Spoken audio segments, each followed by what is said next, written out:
No final desse vídeo você vai ter total clareza a respeito de qual é a vontade de Deus para a sua vida. Fala aí pessoal, meu nome é Arlindo de Souza, seja bem-vindo ao meu canal e nesse vídeo eu quero falar a respeito desse tópico tão sensível que é a vontade de Deus. Como cristão eu tenho certeza que o seu desejo profundo é fazer a vontade de Deus, é viver uma vida que agrade a Ele. E logo esse assunto é de extrema importância para você porque descobrir a vontade de Deus é um processo pelo qual todos nós precisamos passar. O que acontece com muita gente é que as pessoas elas chegam à conclusão de qual é a vontade de Deus para as suas vidas. Pode ser no momento de oração, pode ser através de uma profecia, pode ser através de um sonho ou alguma outra experiência que você teve.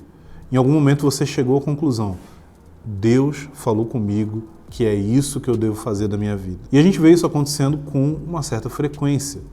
As pessoas falam: Deus falou comigo a respeito de com quem eu devo me casar, de qual carreira que eu devo seguir, de qual cidade que eu devo morar, de qual igreja na qual eu devo congregar. Mas a verdade é que, na maioria desses casos, Deus não falou com essas pessoas. E eu sei, pode parecer uma afirmação meio exagerada, mas a realidade é que a maior parte das pessoas que falam que Deus falou com ela a respeito de algo, esse negócio que elas falaram que Deus tinha falado, nunca chega a acontecer. As pessoas falam: olha, Deus falou que eu preciso casar com fulano, e aí o fulano vai lá e se casa com outra pessoa. Deus falou que eu devo ir para tal país fazer missões, mas essa pessoa nunca vai. Deus falou que eu devo ter tal ministério, mas essa pessoa nunca chega a ter esse ministério. Eu já mencionei em outros vídeos aqui, a gente tem vídeo aqui no canal falando sobre profecia, por exemplo, que muita gente recebe aquelas profecias genéricas, do tipo: Deus vai te enviar para as nações, ou Deus tem um grande plano para você, ou Deus tem um ministério tal para você, ou um monte de profecia que, assim, na realidade parece se encaixar com quase todo mundo, ou pelo menos parece se encaixar com os desejos do coração de quase todo mundo. Mas eu não estou falando só aqui das profecias genéricas, eu estou falando das coisas que têm a ver com experiências pessoais que indivíduos têm e saem daquela experiência convictos de que Deus deu uma direção específica para as suas vidas. A questão é que a sua atitude diante dessas direções, ela vai ser muito determinada por qual que é a perspectiva que você tem a respeito dessas experiências sobrenaturais, dessas experiências com coisas espirituais. Você precisa ter algum tipo de estrutura para saber como interpretar aquilo que acontece com você no âmbito subjetivo. Ou seja, Deus falou comigo no meu interior. Não foi uma voz audível que todo mundo que estava presente ouviu e teve clareza a respeito do que foi falado. Não, foi algo dentro de você. Pode ter sido em um sonho. A questão é: você está fazendo uma interpretação correta disso? Você tem certeza que isso que você experimentou de fato vem de Deus? Você tem certeza que durante a oração você teve uma visão e não foi apenas um sonho que você teve porque você dormiu enquanto orava? A nossa perspectiva a respeito da vontade de Deus e a respeito das nossas experiências precisa ser uma perspectiva bíblica e equilibrada. A forma dessa perspectiva ser bíblica tem a ver com a seguinte ideia: Deus, em momento algum na sua palavra, prometeu que iria nos revelar, nos dar experiências, visões ou qualquer outro tipo de coisa, dizendo exatamente o que nós deveríamos fazer em cada passo da nossa vida. Deus não prometeu na sua palavra que Ele iria dizer para você qual pessoa com quem você deve se casar, qual faculdade que você deve fazer, qual emprego que você deve ter, que país você tem que morar, que cidade na qual você tem que morar, em que igreja você deve congregar. Não existe nada nas Escrituras que prometa para você garantidamente que você vai receber essas informações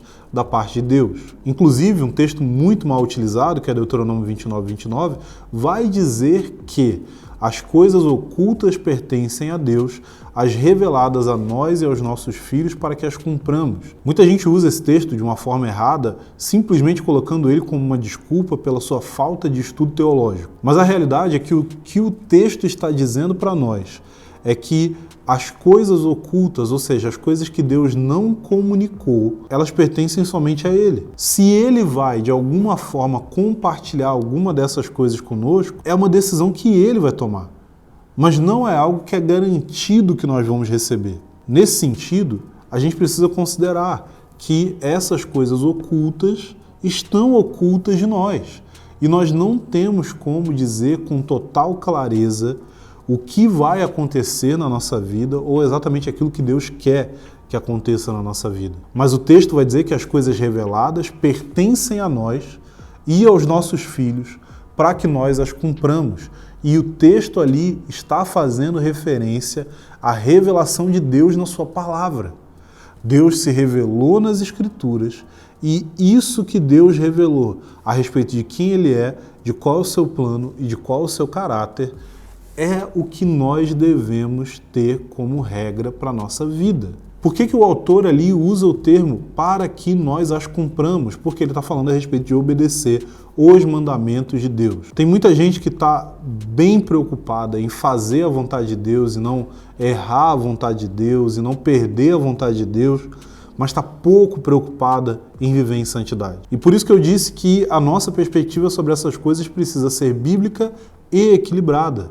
Bíblica no sentido de que a gente precisa saber que ainda que eu deseje e ainda que exista a possibilidade de Deus falar coisas muito específicas comigo, Deus não prometeu que as coisas seriam assim. Logo, eu preciso olhar para as Escrituras, eu preciso compreender o plano de Deus e eu preciso me esforçar para ser o mais fiel possível dentro daquilo que Deus me deu como oportunidades, talentos, ideias, desejos, mas tudo isso precisa ser levado em consideração, sabendo que as decisões são minhas.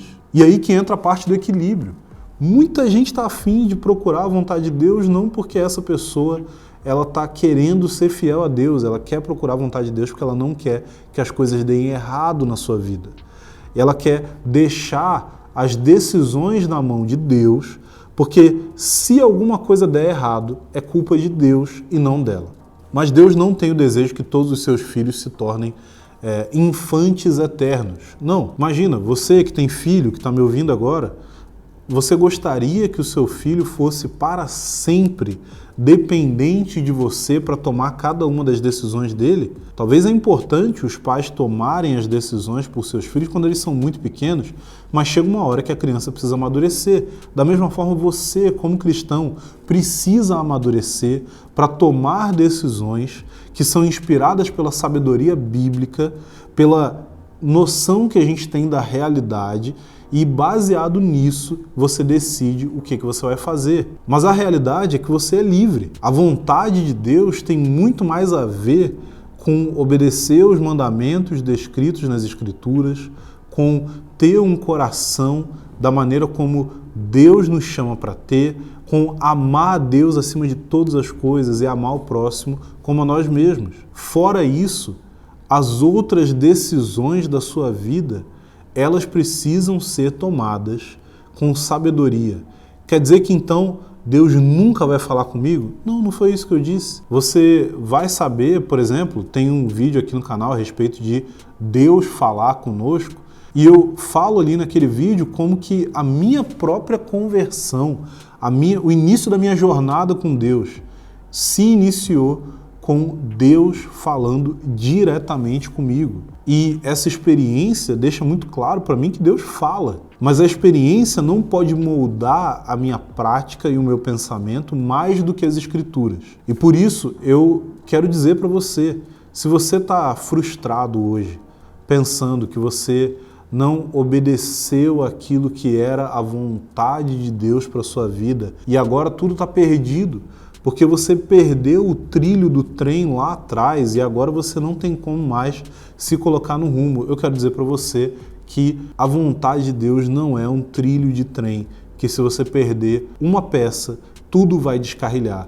A vontade de Deus é como um estacionamento, um pátio de estacionamento, onde você tem diferentes vagas que estão à sua disposição. Algumas são muito boas, porque são vagas que são cobertas, estão à sombra, estão protegidas dos elementos. Outras são vagas em que talvez você vai estar mais exposto e vai sofrer um pouco mais e ter mais dificuldades. E outras são vagas que parecem muito boas, como debaixo de uma árvore, mas que quando você volta para o seu carro, você percebe que tinha um ninho de passarinho bem em cima de onde você parou. Mas independente da vaga que você decidiu colocar a sua vida, você é livre, com exceção dos mandamentos de Deus que precisam ser obedecidos. Então, abandona essa condenação por ter perdido a vontade de Deus, abandona essa pressão de que você precisa ouvir da parte de Deus cada um dos passos que você precisa dar e abrace a liberdade de entender